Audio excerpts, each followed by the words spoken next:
And now, haunted by the horrors of conflict, a new campaign described as the first of its kind was unveiled in Leicester today. People who've been traumatised by violence in war zones are being encouraged to speak to local doctors. But soldiers aren't the only people they're trying to help, as our social affairs correspondent Jeremy Ball reports.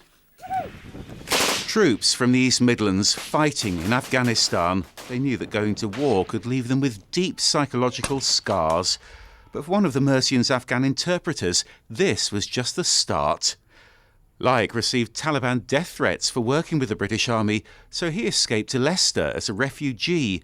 A terrifying journey at the hands of violent people traffickers. I wake up in the middle of the night and I remember those moments when I saw men, women, children drowning in water when their boat capsized. And you're helpless, you can't do anything. I think I'm just watching a horror movie. Most of my dreams are not really dreams, they're nightmares. It's such a growing concern here in Leicester that today they're unveiling a new push to tackle post-traumatic stress disorder. This publicity is being sent to all local GPs to encourage people to get medical help with a clear message.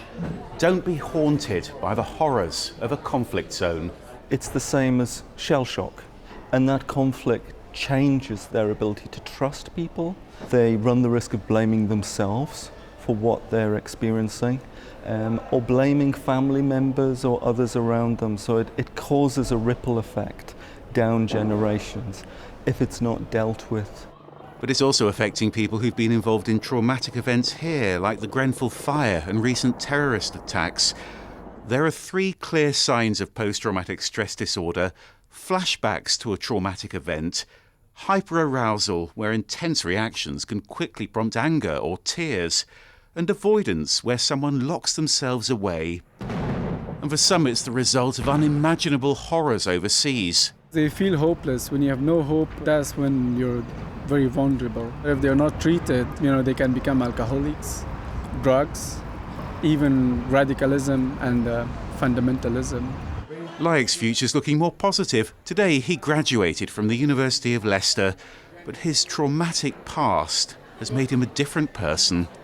Jeremy Ball, BBC's Midlands Today, Leicester.